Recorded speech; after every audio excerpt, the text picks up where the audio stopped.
The spotlight burned against my skin as I tried to steady my breathing. My hands trembled slightly as I adjusted the microphone stand, the cool metal grounding me in reality, while the rest of the club dissolved into a sea of shadows beyond the stage. I closed my eyes briefly, inhaling the familiar scent of spilled drinks, cigarette smoke, and cheap perfume that permeated the Blue Note. "Ladies and gentlemen, please welcome back to our stage, Eliza James." That was my cue. My stage name, not my real one. Elena Jimenez was the exhausted single mother who had rushed home from her day job at the insurance office to relieve the teenage babysitter who charged extra after 6 p.m. Elena was the woman who sang lullabies to her 5-year-old daughter Maya before racing to change into a dress that hid the stains of spilled apple juice from that morning. Eliza was the woman who stood before the crowd now, someone braver than I ever felt. I opened my mouth and let the first notes flow. Soft and tentative at first, then building.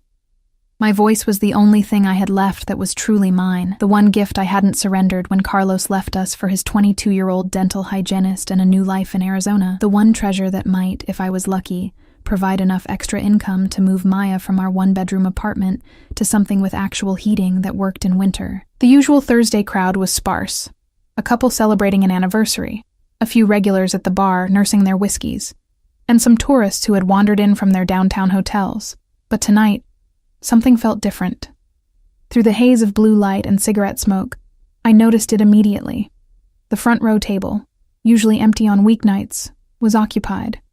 3 men in dark suits sat with rigid posture, their faces half hidden in shadow. They didn't speak to each other, didn't sway to the music like the other patrons. They watched. The one in the center caught my attention. Broad-shouldered and utterly still, like a statue carved from marble and shadow. Even from the stage, I could sense something dangerous in his stillness, a coiled energy that made my voice falter for just a moment between verses. I forced my gaze away, focusing instead on the familiar faces at the bar, on the couple who smiled and swayed. But my eyes kept being drawn back to him, to the way his fingers lightly drummed the table in time with the rhythm. He wore no wedding ring, I noticed. Just an expensive watch that caught the light when he moved, and a signet ring that looked heavy and old. When I finished my first set, the applause was polite, but sparse. I thanked the audience with a practiced smile and stepped off the stage, my legs shaky beneath me. Marco, the club manager, intercepted me before I could reach the small dressing room in the back. "Good set, Elena," he said, his voice unusually tense. He kept glancing over my shoulder toward the front row table. "Thanks. Who are they?" I whispered, trying to look casual as I accepted the glass of water he offered. Marco's eyes darted nervously. "The one in the middle is Dante Russo." The name meant nothing to me. I raised an eyebrow. Marco leaned closer, his voice barely audible. "He owns half the waterfront. More than that. He's connected, dangerous. And he specifically asked about you when he reserved the table." A cold shiver ran down my spine. "Asked about me? Why would he?" "I don't know and I don't want to know," Marco cut me off. "Just be professional." His people tipped the bartender $200 just for bringing drinks. I nodded, swallowing hard. "I need to call home, check on Maya." 5 minutes, then you're back on." The tiny dressing room was little more than a closet with a mirror and a folding chair, but it was private. I called Mrs. Patel, our elderly neighbor who watched Maya when my evening shifts ran late. "She's sleeping like an angel," Mrs. Patel assured me in her soothing voice. "Don't worry, Beta. Take your time." I thanked her and hung up, staring at my reflection.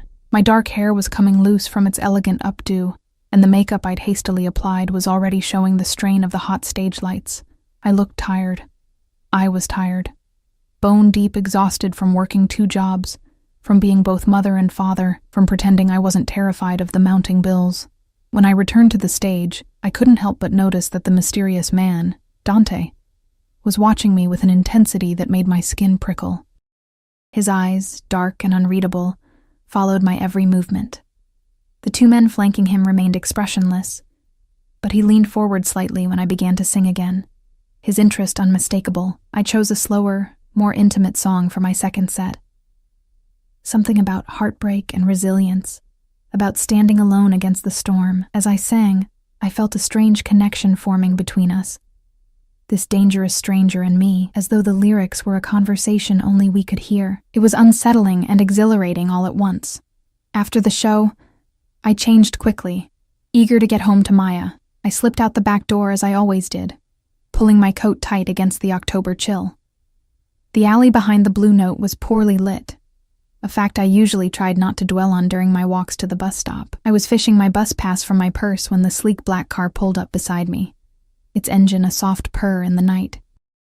The window rolled down silently, revealing the driver, one of the men who had been sitting at the front table. My heart hammered against my ribs. "Miss James."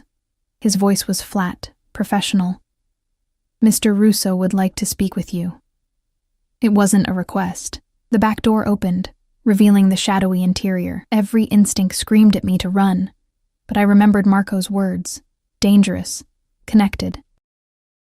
I thought of Maya, of our precarious finances, of how easily my meager stability could be shattered. "I need to get home," I said, my voice steadier than I felt. "My daughter—" "It won't take long," came a new voice, deep and smooth like aged whiskey. From the darkness of the car emerged the man himself, Dante Russo, now standing on the sidewalk a few feet from me. Up close, he was taller than I'd realized, his features sharp and aristocratic. His suit probably cost more than 6 months of my rent. "I enjoyed your performance tonight," he said, studying me with those dark eyes that seemed to see straight through me. "You have a rare talent." "Thank you," I replied cautiously. "But I really need to. I have a proposition for you, Miss James." "Or do you prefer Elena Jimenez?" The sound of my real name on his lips sent ice through my veins. How did he know? What else did he know about me? About Maya? "A private performance," he continued, "at an event I'm hosting this weekend. The compensation would be substantial." The way he said substantial made it clear he knew exactly how desperately I needed money. Part of me was offended at the assumption, but another part, the part that had been staring at past due notices, was already calculating what substantial might mean. A new winter coat for Maya, maybe even first month's rent on a better apartment. "I don't do private performances," I lied, clutching my purse tighter. The corner of his mouth twitched, almost a smile, but not quite. $10,000 for one evening. I nearly choked. $10,000 was more than I made in 3 months combined. "Why me?" I managed to ask, suspicion warring with desperate hope. "As I said, you have a rare talent." His eyes never left mine. "My driver will pick you up Saturday at 7. The address is here." He extended a heavy cream-colored envelope. Against my better judgment, I reached for it. Our fingers brushed, and I couldn't help but notice how warm his hand was in contrast to the cold night air. As I took the envelope, my foot caught on a crack in the sidewalk, sending me stumbling forward. His reaction was instant, strong hands catching me before I could fall, steadying me with surprising gentleness. For a brief moment, we were too close, his expensive cologne enveloping me, notes of sandalwood and something darker underneath. His hands lingered on my arms a moment longer than necessary. "Careful," he murmured, his voice lower now. Something shifted in his expression, a flicker of something possessive, almost hungry. Before his features settled back into their impassive mask, I stepped back hastily, the envelope clutched in my trembling fingers. "I haven't said yes, but you will." It wasn't a question. He opened the car door again. "Saturday at 7, Elena. Wear something red." He slid into the darkness of the car, the door closing with a soft, expensive thud. As the car pulled away, I stood frozen on the sidewalk, the envelope heavy in my hand, wondering what kind of devil's bargain I was considering, and why the thought of seeing him again sent such a confusing thrill through my veins. The envelope sat on my kitchen counter for 2 days, untouched but impossible to ignore. Its presence filled our small apartment like another occupant, demanding attention every time I walked past. By Friday evening, as I tucked Maya into bed, I still hadn't decided what to do. "Mommy, why do you look so worried?" Maya asked, her small hand reaching up to touch my cheek. Her eyes, so much like her father's, watched me with a wisdom beyond her years. "Just grown-up stuff, mija," I said, smoothing her dark curls away from her forehead.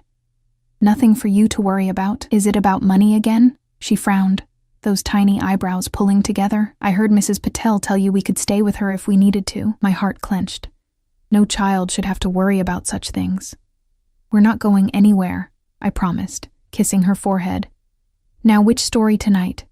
Princess or dragons?" "Dragons," she declared as she always did. "The one where the dragon is really a friend." After she fell asleep, I sat at our tiny kitchen table and finally opened the envelope. Inside was an address, a mansion in the wealthiest part of the city, perched on the cliffs overlooking the ocean, along with a check for $5,000 marked deposit. A handwritten note accompanied it in elegant angular script. "The remainder upon completion. Car will arrive at 7. Dr. $5,000. Just for showing up." I ran my fingers over the check, feeling the raised ink, the watermark. It was real. With this, I could catch up on rent, pay off the medical bills from Maya's asthma attack last winter, maybe even start a small savings account for her future. The next day passed in a blur of anxiety and anticipation. I called in a favor with Mrs. Patel, who agreed to stay overnight with Maya. I told her I had a special performance, a chance for extra money. Not a complete lie, but not the whole truth either. At 6:30, I stood before the mirror in my bedroom, hardly recognizing myself. I'd used some of the deposit money to buy a dress, deep crimson, as he'd instructed, with a modest neckline but a back that dipped dangerously low. It hugged my figure in ways my usual clothes never did, reminding me that beneath the harried single mother was still a woman of 32, still someone who could turn heads. My hair fell in loose waves down my back, and my makeup was more dramatic than anything I'd wear to the Blue Note. "You look like a princess, Mommy," Maya gasped when I emerged. Mrs. Patel gave me a knowing look over her reading glasses, but said nothing, just shooed me toward the door with assurances that everything would be fine. At precisely 7 UG, a black car identical to the one from the alley pulled up in front of our apartment building. The driver, a different man this time, younger but with the same watchful eyes, opened the door without a word. The drive took us away from the familiar grid of downtown, through neighborhoods that grew progressively more exclusive, until we were winding up a private road lined with cypress trees. The mansion, when it finally came into view, was breathtaking. Modern and angular, walls of glass overlooking the Pacific, illuminated gardens cascading down the cliffside. 2 men in dark suits stood at the entrance. They nodded to the driver as we pulled up, then opened my door. Neither spoke to me directly, but I felt their eyes cataloging everything. My dress, my nervous hands, the worn clasp on my evening bag. Inside, the house was a cathedral of glass and stone. A staff member appeared, a woman with a sleek bob and an expressionless face, who led me through the minimalist grandeur of the main hall. "Mr. Russo will see you momentarily," she said, gesturing to a sitting area. "Would you care for a drink?" "Just water, thank you," I replied, perching on the edge of a white leather sofa that probably cost more than my car. From somewhere deeper in the house, I could hear the low murmur of voices, the occasional clink of glasses. I had expected a party, a gathering of some kind where I would perform. Instead, the house seemed eerily quiet for an event. Minutes passed, and with each one my unease grew. What exactly had I agreed to? The money suddenly seemed less like an opportunity and more like a trap. Just as I was contemplating leaving, footsteps approached. Measured, unhurried, Dante Russo appeared in the doorway, and my breath caught despite myself. He wore a black suit even more exquisite than the one from the club, tailored to his broad shoulders and lean waist with precision that spoke of old money and older power. His dark hair was swept back from his forehead, emphasizing the sharp angles of his face. But it was his eyes that held me, dark, intense, focused entirely on me, as though nothing else existed in his world at that moment. "Elena," he said, my name like silk in his mouth. "You came." "You didn't give me much choice," I replied, standing to face him. "Your deposit was very persuasive." A smile ghosted across his lips, "And you wore red." His eyes traveled over me, not leering but appreciative, as one might admire a painting. "It suits you." "Where are the other guests?" I asked, glancing around the empty room. You mentioned an event. A slight exaggeration, he admitted, moving closer. The event is dinner. Just the two of us. Alarm bells rang in my head. That's not what I agreed to. I'm a singer, Mr. Russo, not— Please, he interrupted, his expression hardening for just a moment before smoothing back to polite interest. I'm aware of what you are, Elena. Dinner is just dinner. The performance comes after if you're still willing. I hesitated, calculating risks against rewards. His body language betrayed no threat, but power radiated from him like heat from a furnace. He was used to getting his way, that much was obvious, but he was also maintaining a careful distance, hands visible, posture non-threatening. Where would I be singing? I asked finally. He gestured toward what I assumed was a dining room. We can discuss the details over dinner. You must be hungry. As if on cue, my stomach growled traitorously. I hadn't eaten since morning, too nervous to manage more than coffee. Dante's expression softened into something almost genuine. Come, he said, not quite a command, but not quite a request either. The chef has prepared something special. The dining room was dominated by a table that could have seated 20, yet only 2 places were set at one end. Floor-to-ceiling windows revealed the ocean below, moonlight glinting off the dark water.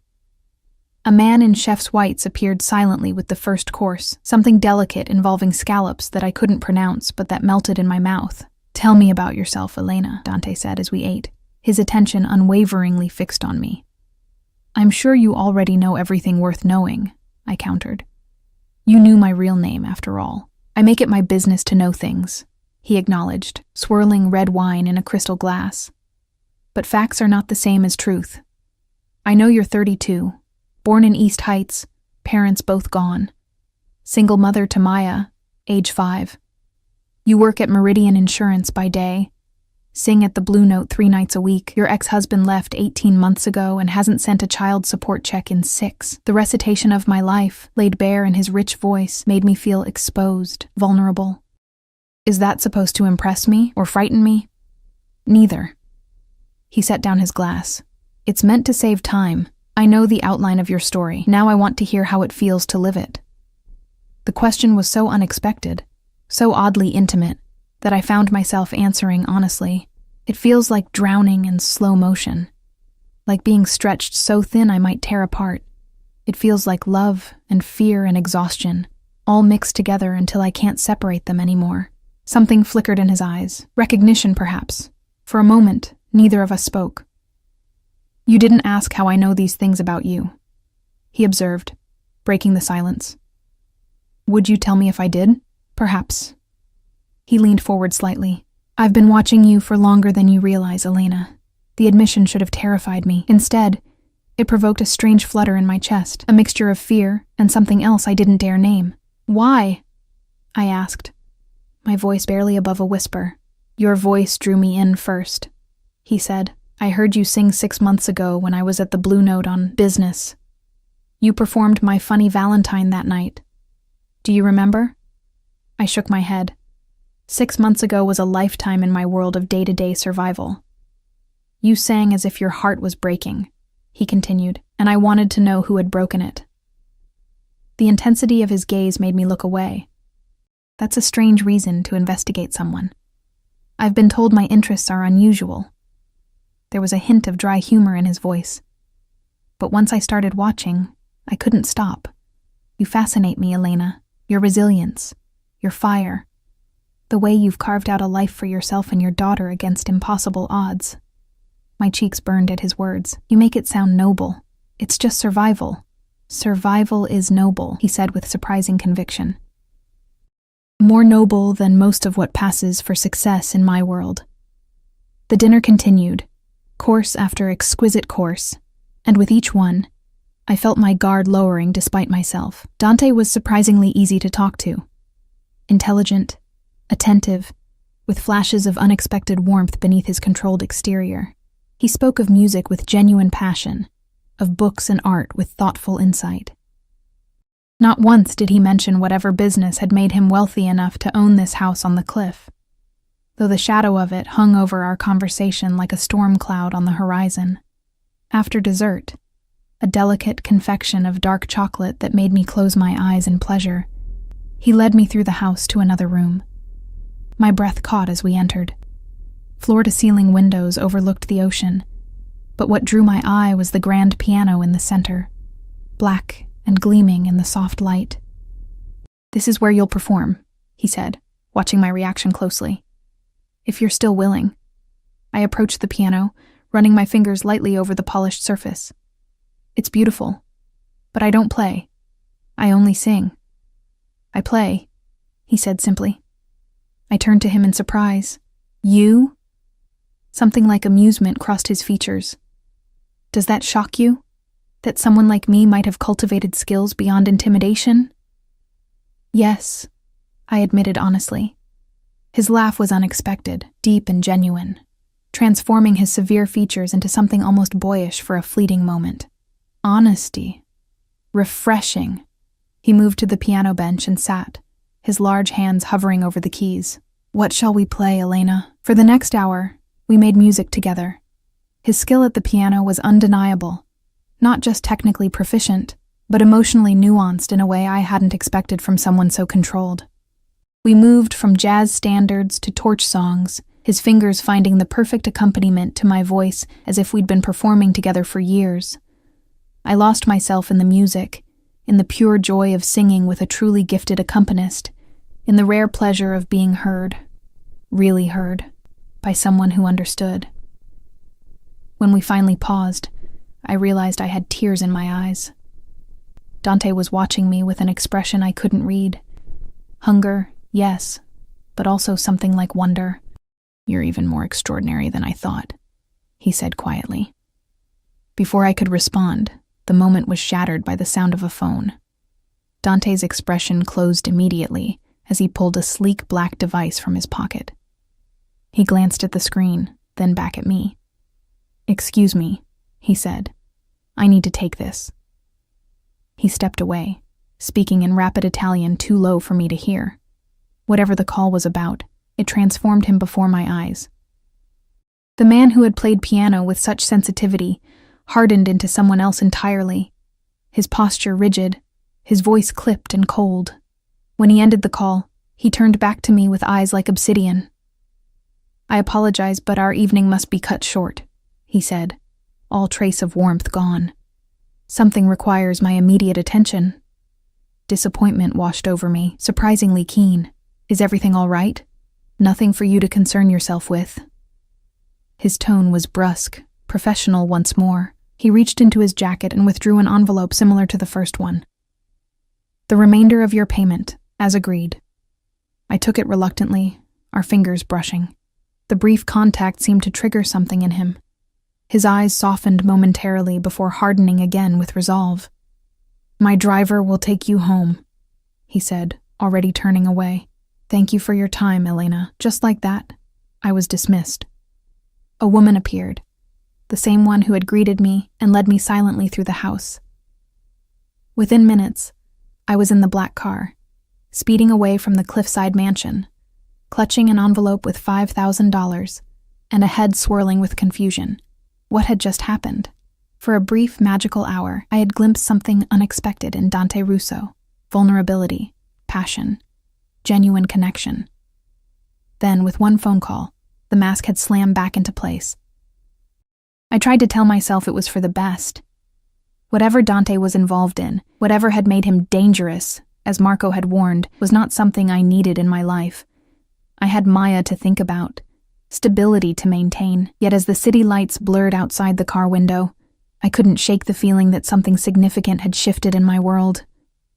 The driver remained silent during our journey, but I felt his eyes on me in the rearview mirror. When we reached my apartment building, he spoke for the first time. "Mr. Russo would like to know if you arrived home safely," he said as he opened my door. "May I inform him that you did?" The formality of the question, the implication that Dante was waiting to hear about me, sent an unexpected thrill through my chest. "Yes," I replied, trying to sound indifferent. "Thank you for the ride." Mrs. Patel was dozing on my sofa when I entered. She startled awake, eyes widening at the sight of me in my red dress. "Ah, so the night was successful?" she asked, a knowing smile crinkling the corners of her eyes. It Interesting, I hedged, not ready to explain what had happened when I barely understood it myself. How was Maya? An angel, as always. She is sleeping soundly. Mrs. Patel gathered her things, then paused at the door. Elena, be careful. Fine dresses and fancy cars. They can make a woman forget herself. After she left, I checked on Maya, watching her small chest rise and fall in the dim light from her night lamp. Her face was peaceful in sleep, innocent. I thought about the envelope in my purse, about what it would mean for us. No more choosing between heat and food in winter. Perhaps even a small start toward college savings. But at what cost? I slept fitfully that night, dreams filled with dark eyes and piano music. When morning came, I tucked the money away in the back of my closet, trying to tuck away the memories just as firmly. The next few days passed with deceptive normalcy. I worked at the insurance office, picked Maya up from kindergarten, cooked dinner, sang at the Blue Note. But everything felt slightly off-kilter, as if the world had shifted a few degrees and nothing quite fit anymore. On Wednesday night, I arrived at the club to find Marco, pacing nervously near the stage. "There you are," he exclaimed when he saw me. "He's been asking when you'd arrive." My heart stuttered. "Who?" Marco gave me a look that suggested I was being deliberately obtuse. "Russo. He's in his private booth with some associates. Been here an hour already." Sure enough, when I peered around the curtain, I saw him, seated in the corner booth usually reserved for VIPs, surrounded by the same intimidating men in dark suits. He was immaculate as ever, but something about him looked different. Tense. His eyes scanned the club constantly, one hand resting on the table, the other hidden from view. "Did he say anything?" I asked, trying to keep my voice steady. "Just asked what time you'd be performing." "But Elena..." Marco lowered his voice. "There was some trouble here last night. 2 men asking questions about you. Russians, I think." I slid down my spine. "What kind of questions?" "When you work, where you live." Marco's expression was grave. "I didn't tell them anything, but they weren't happy about it. Left their card, said they'd be back." I felt suddenly lightheaded. Why would anyone be asking about me? Marco glanced toward Dante's table. "I don't know. But Russo's men were here 20 minutes after they left, asking the same questions, wanting to know who had been looking for you." He shook his head. "I don't know what you've gotten involved in, Elena, but I'd get uninvolved. Fast." I nodded numbly and went to prepare for my set. As I sang that night, I couldn't help but notice the way Dante watched me, not with the appreciation of Saturday night, but with something more predatory, more possessive. His eyes never left me, even as he spoke to the men around him, even as he took calls on one of several phones arranged before him on the table. After my final set, I changed quickly, planning to slip out the back as usual. But when I opened the dressing room door, one of Dante's men was waiting. "Mr. Russo would like a word," he said flatly. My heart pounded. "I need to get home to my daughter. It's important," the man insisted. "Security matter." The phrase sent chills through me. Reluctantly, I followed him to the VIP booth. The other men stood as we approached, creating a barrier between us and the rest of the club. Dante remained seated, his dark eyes unreadable. "Elena," he greeted, gesturing to the seat opposite him. "Please." I sat, hyper-aware of the men standing guard around us. "Marco said there were people asking about me." "Yes." His jaw tightened. "Associates of someone who wishes to send me a message. They believe targeting you might accomplish that." "Targeting me? I don't understand. I barely know you." Something flashed in his eyes. Irritation, perhaps, or frustration. "They saw you leave my house. In certain circles, that's enough to establish a connection." "A connection that puts me and my daughter in danger," I said, anger rising through my fear. "Because of one dinner? Because of who I am," he corrected, his voice low and intense. "This is my fault, and I will fix it. But until then, you need protection." I laughed incredulously. "Protection? I need to be left alone. I can't have this, whatever this is, in Maya's life." At the mention of my daughter, Dante's expression changed subtly. "The threat is real, Elena. These are not men who make idle warnings. And what exactly do you propose? I demanded. You and your daughter will stay at my house. I have security systems, personnel. Absolutely not. I cut him off. We're not moving in with you. We're not part of your world. His hand tightened around his glass. You became part of my world the moment I noticed you. The possessiveness in his tone should have frightened me. Instead, it sent a traitorous heat through my veins. I stood abruptly. We'll manage on our own. Thank you for the warning. As I turned to leave, his hand shot out, catching my wrist. His touch was gentle but unyielding. Elena, please, I don't want to see you hurt. Our eyes locked, and for a moment, I glimpsed something behind his controlled facade. Genuine concern, perhaps even fear. It was enough to make me hesitate. Let me at least have someone watch your apartment, he said, his thumb brushing over my pulse point. You won't even know they're there, just until I resolve this situation. I should have said no, should have pulled away, walked out, changed my phone number, moved apartments. But the memory of Maya sleeping peacefully, unaware of any danger, stopped me. Fine, I conceded. Someone can watch the building. But that's all. Relief flickered across his face. Thank you. I promise this will be over soon. I extracted my wrist from his grasp. It's already over, Mr. Russo. Whatever you thought might happen between us, it can't. Pain flashed in his eyes, quickly masked. Of course. He reached into his jacket, withdrew a small card. If you need anything at all, call this number. Anytime, day or night. I took the card without looking at it, tucked it into my purse, and left without another word. Outside, the night air was cool against my flushed skin. I hurried to the bus stop, the feeling of being watched prickling between my shoulder blades. The next few days passed in tense vigilance. I checked locks twice, jumped at unfamiliar noises, scrutinized every stranger who glanced at Maya. I noticed the black sedan parked across from our apartment building, the same men rotating shifts. Dante's men, keeping watch as promised. I should have felt safer. Instead, their presence was a constant reminder of unseen threats. On Friday afternoon, I was helping Maya with a school art project when my phone rang, an unfamiliar number. Elena Jimenez? A man's voice asked when I answered. Not Dante's rich timbre, but something colder, heavily accented. Who is this? I demanded, moving away from Maya. A friend of Mr. Russo's, the voice replied, amusement evident. Or perhaps an admirer of yours. I saw you sing. Very beautiful. Dread pooled in my stomach. What do you want? To meet. To discuss a business opportunity. Mr. Russo is not the only man who can appreciate talent. I'm not interested, I said firmly, glancing at Maya, who was happily gluing sequins to paper. Your daughter, Maya, yes? She would be interested in the dollhouse I have bought for her. Children love presents. My blood turned to ice. He knew Maya's name, had bought her a gift. The threat couldn't have been clearer if he'd spelled it out. Don't come near my daughter, I whispered. Then come near me instead, he replied smoothly. Tonight, 8 o'clock, the Harborview Hotel, room 412. Come alone, or I will visit little Maya myself. The line went dead. I stood frozen, phone clutched in my trembling hand. Maya looked up, her smile fading as she saw my expression. Mommy, what's wrong? Nothing, mija. I forced a smile. Just a work call.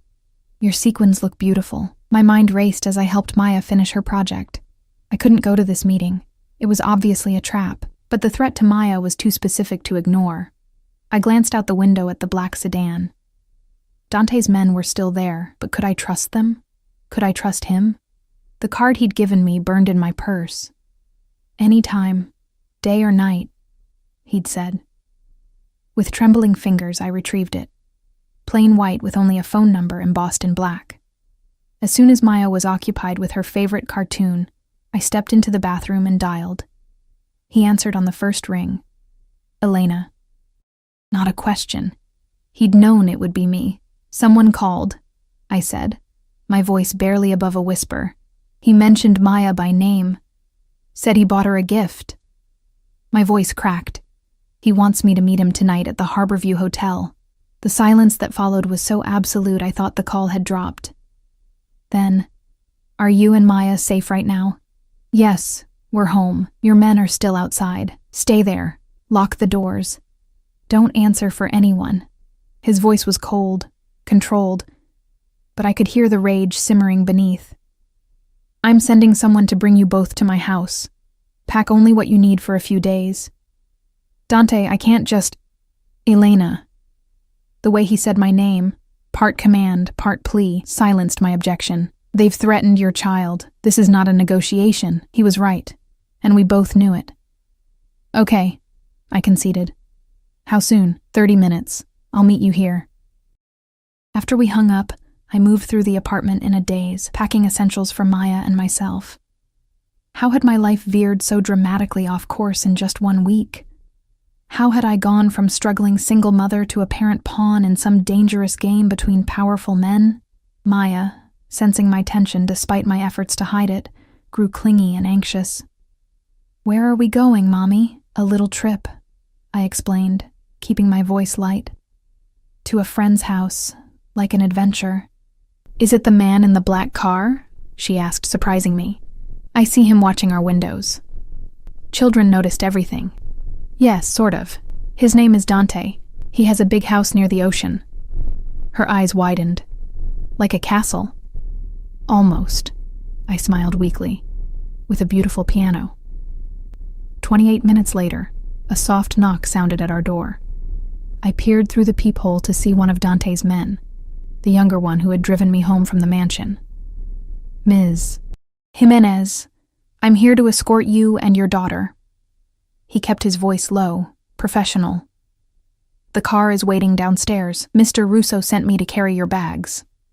The drive to Dante's mansion was tense and silent.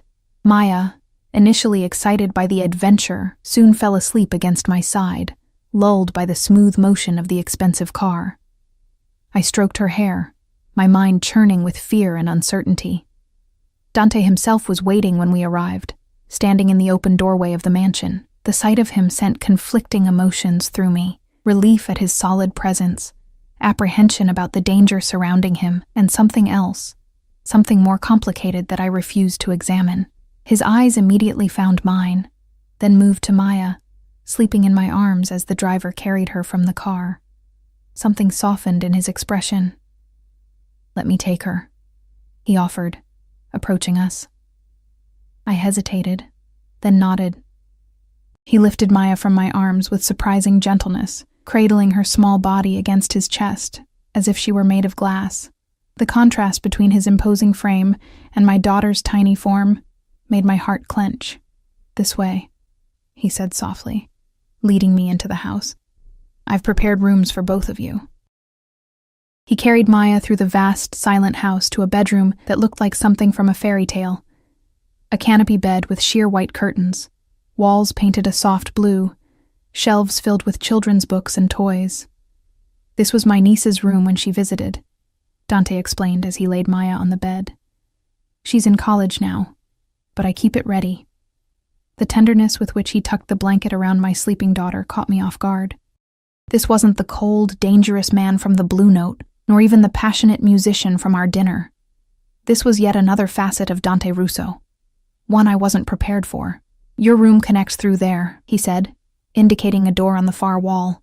"You should rest. We'll talk in the morning." "No," I said firmly. "We'll talk now. I need to know what's happening, who these people are, why they're threatening my daughter." He studied me for a moment, then nodded. "Very well. Follow me." After checking once more that Maya was sound asleep, I followed Dante to what appeared to be his study, a masculine space of dark wood and leather, walls lined with books. He poured 2 glasses of amber liquid, handed one to me, then sat heavily in a leather chair. "The man who called you is Alexei Volkov," he said without preamble. "He works for the Bratva, Russian Mafia. We've had territorial disputes. And I'm what? Collateral damage?" I took a large swallow of the whiskey, welcoming the burn. "Your leverage," he corrected grimly. "They've been watching me. They saw us together and assumed you were important to me." The implication hung in the air between us. Am I? I asked boldly, meeting his gaze. Important to you? Something dangerous flickered in his eyes. More than is wise, he admitted. For either of us. The honesty of his answer disarmed me. I don't understand why. We barely know each other, don't we? He leaned forward, elbows on his knees. I've watched you for months, Elena. I know how you take your coffee at that shop near your office. Black, 2 sugars. I know you sing lullabies in Spanish when you think no one can hear. I know you wear that silver bracelet every day because Maya made it for Mother's Day. My hand went instinctively to the bracelet of mismatched beads on my wrist. That's not knowing me. That's surveillance. Perhaps, he conceded. But I also know the sound of your genuine laugh, rare as it is. I know the way your eyes change when you sing from your heart instead of just your voice. I know your courage, your fierce love for your daughter. He paused. I feel as though I've known you in another life, Elena. The intensity of his gaze, the rawness in his voice, made me look away. This is insane. Yes, he agreed simply. But it doesn't make it less true. I drained my glass, needing the liquid courage. So what happens now? With these Russians? Dante's expression hardened. I handle it. Permanently. The way he said permanently sent a chill through me. What does that mean, exactly? It means you don't need to worry about it. He stood, moved to refill my glass. You and Maya will stay here where it's safe until it's over. And how long will that be? A few days, a week at most. He hesitated. I've taken the liberty of calling your office. They believe you've had a family emergency and will be out all next week. Marco at the Blue Note has also been informed. Anger flared at his presumption. You had no right. I had every right. He cut me off, voice suddenly hard. The moment they threatened your child, this became my responsibility. Why? I challenged, rising to face him. Because you decided to watch me? Because you played piano with me once? What gives you the right to take over my life? He moved closer, the controlled facade slipping. Because I can't bear the thought of anything happening to you, he said, his voice rough with emotion. Because from the moment I heard you sing, something inside me that I thought was dead came back to life. The raw confession hung between us. I was acutely aware of how close we stood, of the heat radiating from his body, of my own traitorous pulse quickening. I should hate you for this, I whispered. For dragging us into danger. You should, he agreed, reaching up to brush a strand of hair from my face. His fingers lingered against my cheek. But do you? I couldn't answer, couldn't lie, couldn't admit the truth, that despite everything, despite the danger and disruption, I felt more alive in his presence than I had in years. A noise from the doorway broke the moment. One of Dante's men stood there, expression grim. Sir, we have information about Volkov's location. Dante's hand fell away from my face, his expression immediately shifting back to cold authority. I'll be right there. He turned back to me. Get some rest, Elena. My house is secure. You're safe here. And what about you? The question slipped out before I could stop it. Something like surprise flickered across his features, followed by a small, genuine smile. Worried about me, Elena? Should I be? His smile faded. No. This is what I do.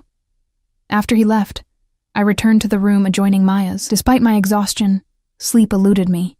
I lay awake, listening to the unfamiliar sounds of the huge house, to Maya's soft breathing through the connecting door, to the occasional murmur of voices or footsteps in distant corridors. Sometime after midnight, I heard the door to Maya's room open. Instantly alert, I slipped from bed and moved silently to the connecting door, ready to defend my child against any threat. But it was Dante who stood in the dim light, watching my sleeping daughter. His posture was rigid, hands clasped behind his back, face set in an expression of such fierce protectiveness that it took my breath away. He must have sensed my presence. Without turning, he spoke softly. I had a sister once, younger, like Maya. The simple statement, delivered in that quiet voice, told me everything I needed to know. Had a sister, past tense, the loss that haunted him, that perhaps explained his obsession with protecting us. What happened to her? I asked gently. She became collateral damage, he said, echoing my earlier words. In a war she had no part in, just like Maya could be, if I'm not careful. He turned to me then, and in the dim light, I saw a vulnerability I hadn't thought him capable of. I won't let that happen again, Elena, no matter what it costs me. In that moment, standing in the soft darkness of my daughter's borrowed bedroom, Dante Russo ceased to be a dangerous mafia boss and became simply a man, one carrying wounds that mirrored my own. Loss had shaped us both, carved hollows that we'd learned to live around but never truly filled. What was her name? I asked softly. Sophia, he answered, his voice barely audible. She was 16.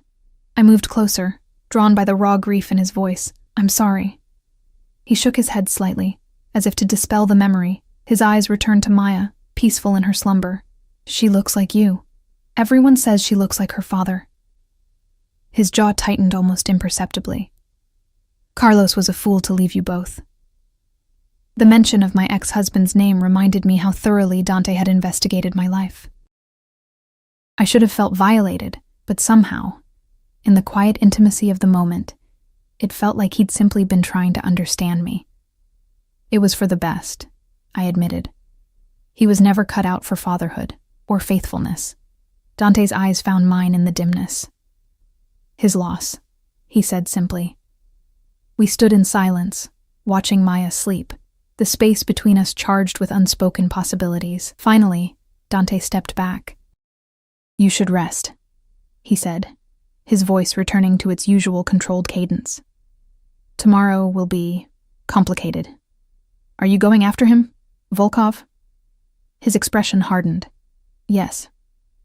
Will you kill him? I asked directly, needing to know exactly what kind of man I was dealing with. He studied me for a long moment, as if deciding how much truth I could handle, if necessary.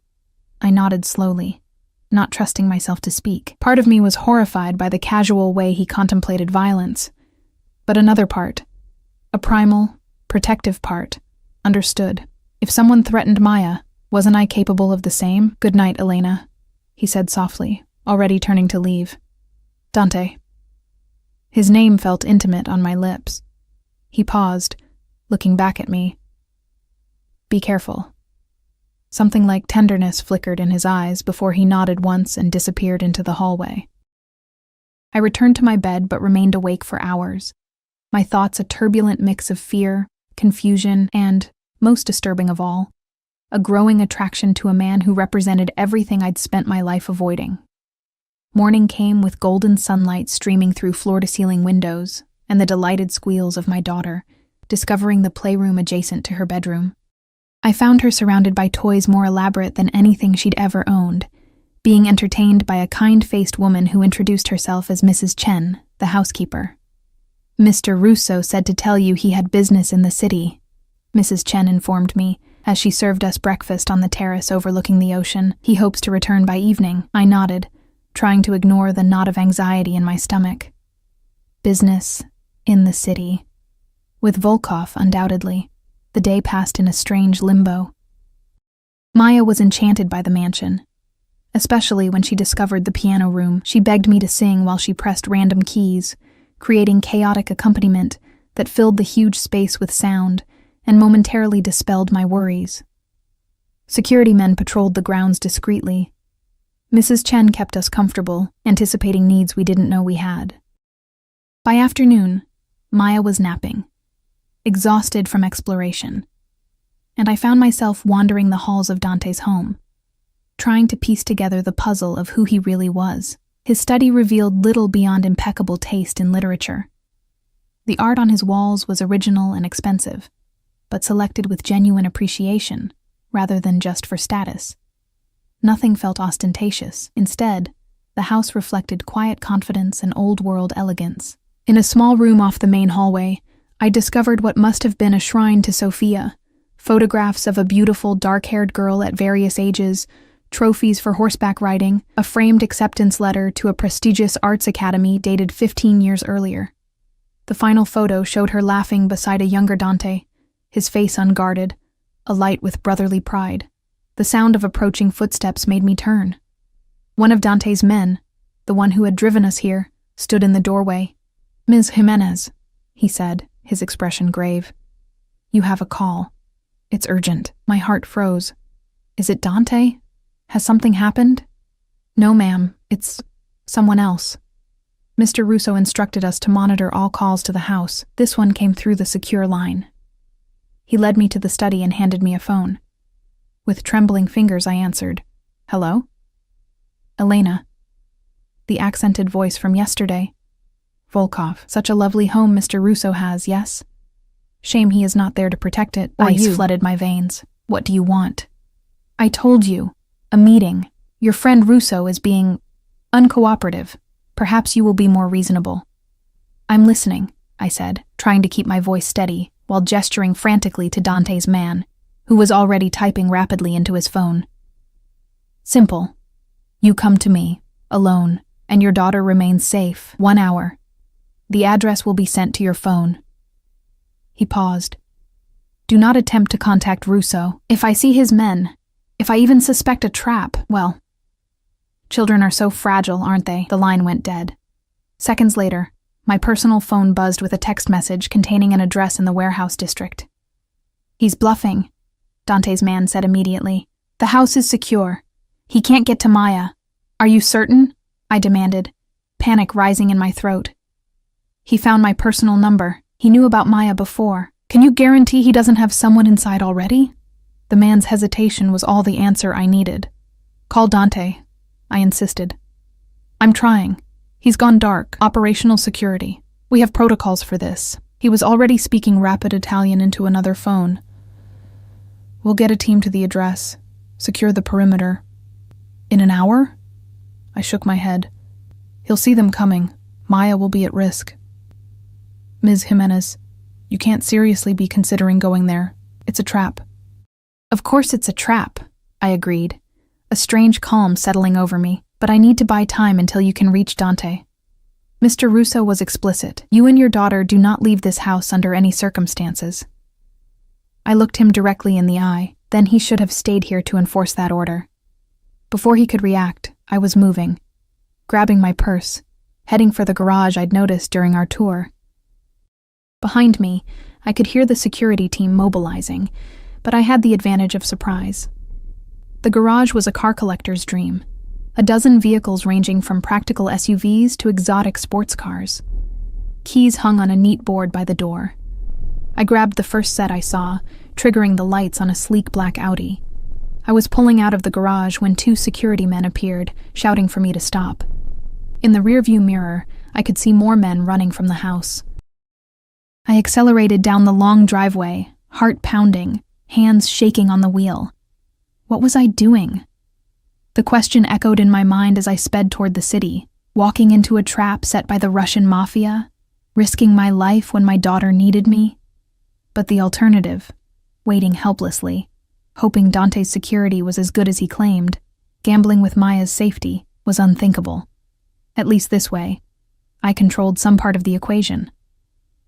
I could buy time, keep Volkov focused on me rather than Maya, until Dante could be reached. It wasn't much of a plan, but it was all I had. The warehouse district was deserted when I arrived, early evening shadows stretching across crumbling concrete. The address led to an abandoned fish processing plant, its windows broken, its metal doors rusted shut except for one that stood slightly ajar.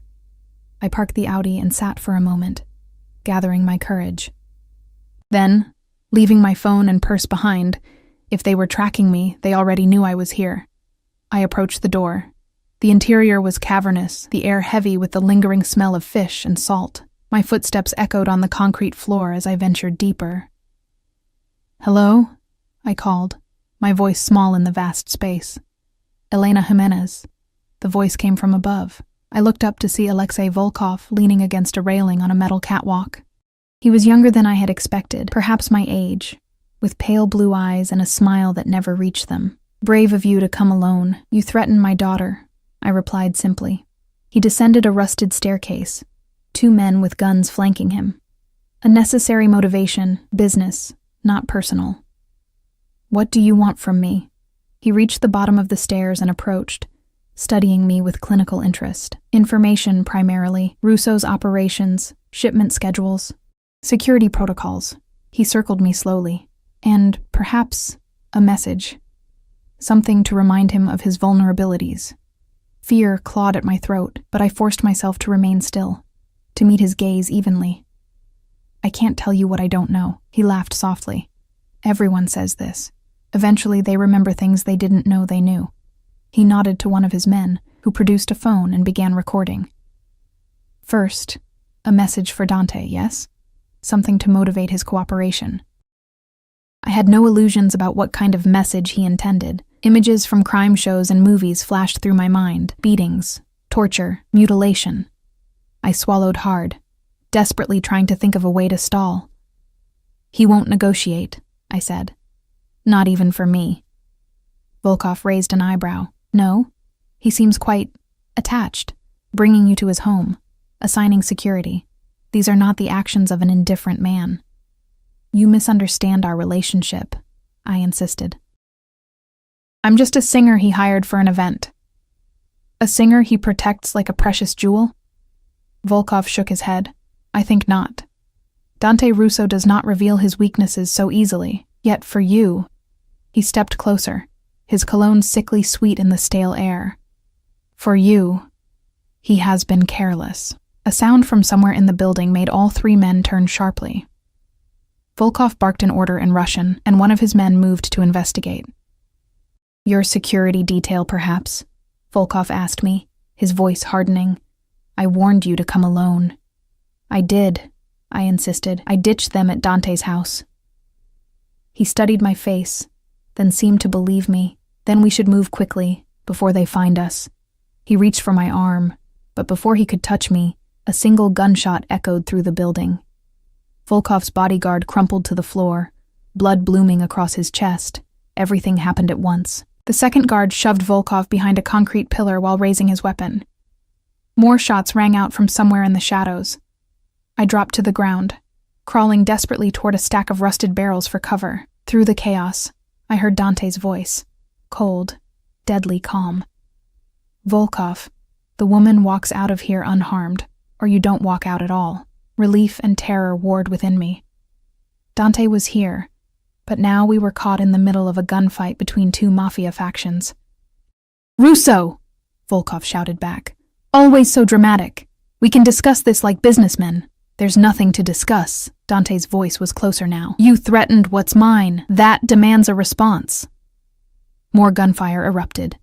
I curled into a tight ball behind the barrels, hands over my ears, heart threatening to burst from my chest. The firefight seemed to last forever, but probably spanned only minutes. Then, sudden silence. Elena? Dante's voice, urgent with worry. Elena, where are you? Here, I called weakly, emerging from behind the barrels. He appeared from the shadows, gun still in hand, eyes wild with fear that transformed to relief when he saw me. In 3 long strides, he reached me, his free hand cupping my face. Are you hurt? He demanded, eyes scanning me for injuries. I shook my head, unable to speak, trembling with delayed shock. His expression darkened with fury. What were you thinking? Coming here alone? He could have killed you. He threatened Maya, I whispered. Said he had someone watching the house. I couldn't risk it. Understanding softened his anger. He pulled me against him, his heart hammering beneath my cheek. Maya is safe. I would never have left if she wasn't. We intercepted Volkov's call to you. It was all a bluff to draw you out. Tears of relief and exhaustion filled my eyes. I'm sorry. I panicked. He tilted my face up to his. You were protecting your child. Never apologize for that. A groan from across the room interrupted us. Volkov was alive, slumped against a pillar, blood seeping from a wound in his shoulder. Dante's expression hardened as he turned toward the Russian. Stay here, he instructed me, moving toward his enemy. I watched as Dante crouched beside Volkov, speaking in low tones I couldn't hear. Whatever he said made the Russian's already pale face go white with fear. After a moment, Volkov nodded weakly. Dante straightened and returned to me, sliding his gun into a shoulder holster. "It's over," he said simply. "His men will take him back to his own territory. He won't trouble us again." "You're letting him live?" I asked, surprised. "Dead men can't spread warnings," Dante replied coldly. "His failure here will damage his standing more effectively than his death would." He guided me out of the warehouse, his arm protectively around my shoulders. Outside, the dusk had deepened into night. Several black SUVs idled nearby, men in dark suits standing at attention. One approached us, handing Dante a phone. "Sir, we've secured the perimeter. Police have been diverted." Dante nodded.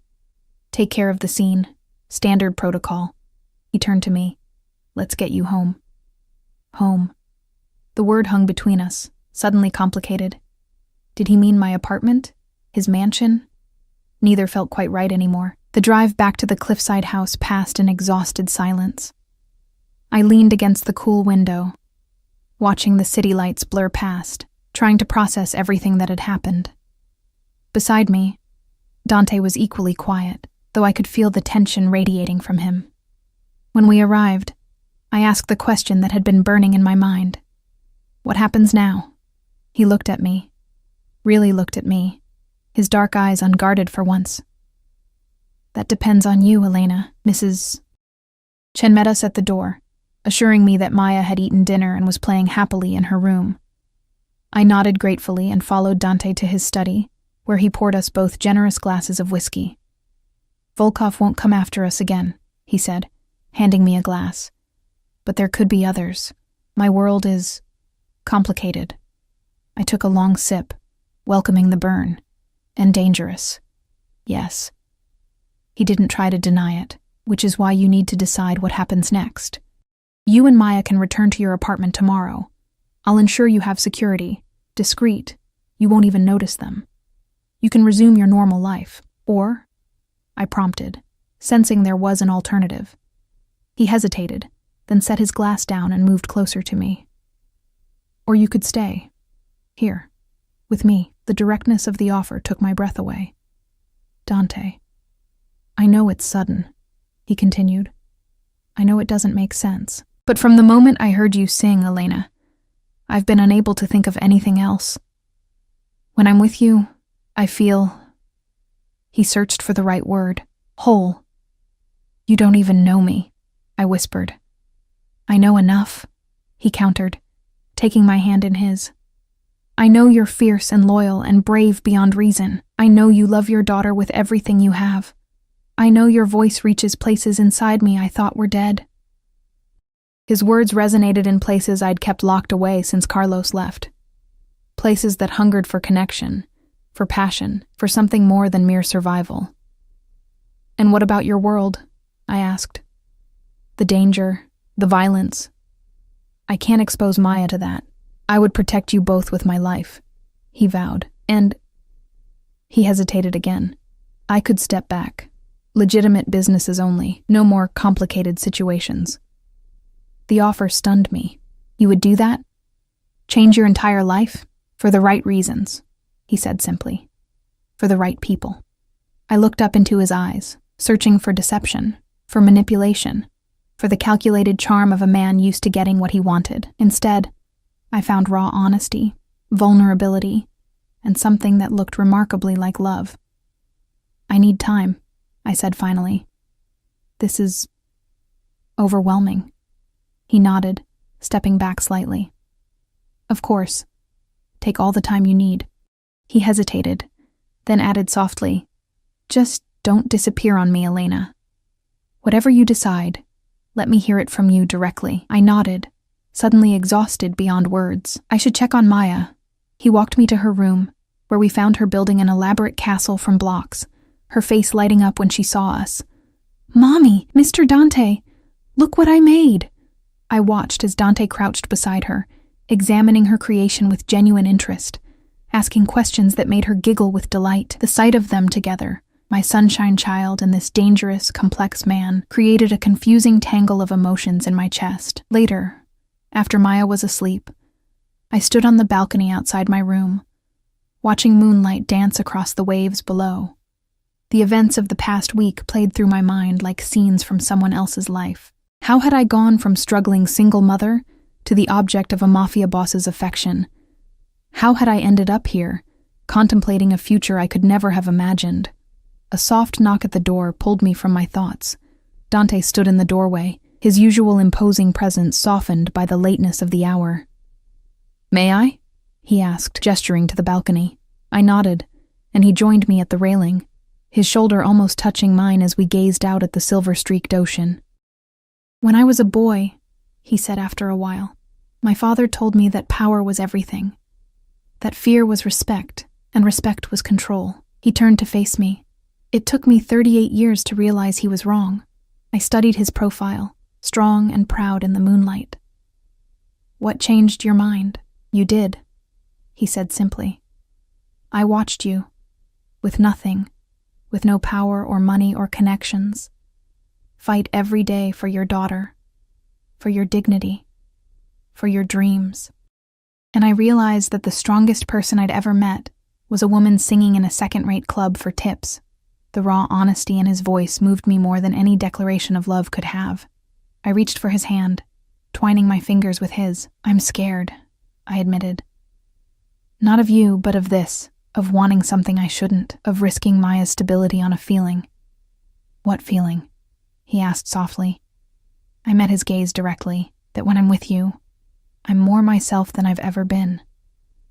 That despite everything, all the danger and craziness and impossibility, something about this feels right. He stepped closer, one hand rising to cup my cheek. "Elena," he whispered, my name a prayer on his lips. When he kissed me, it felt like coming home, a home I hadn't known I was searching for. His lips were gentle at first, questioning, then more insistent as I responded.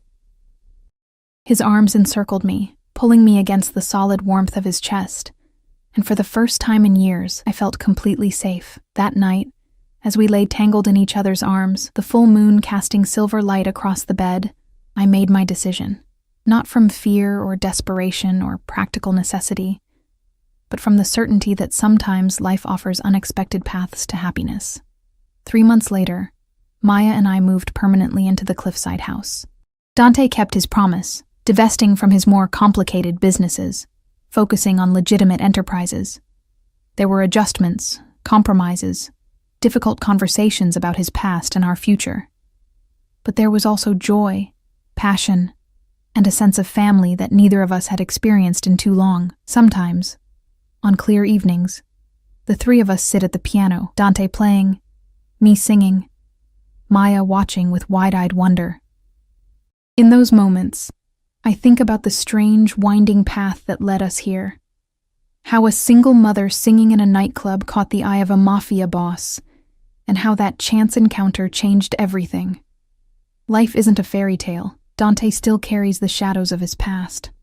I still wake sometimes from nightmares of warehouses and gunfire. But each morning, I open my eyes to find him beside me, solid and real. His love a constant I never expected, but now can't imagine living without. And when I sing now, not at the Blue Note, but at exclusive venues where Dante watches proudly from the audience, my voice carries new depths of emotion, of experience, of hard-won happiness. Because now I know that sometimes the most dangerous choice can lead to the most beautiful outcome. And that, in the end, is a risk worth taking.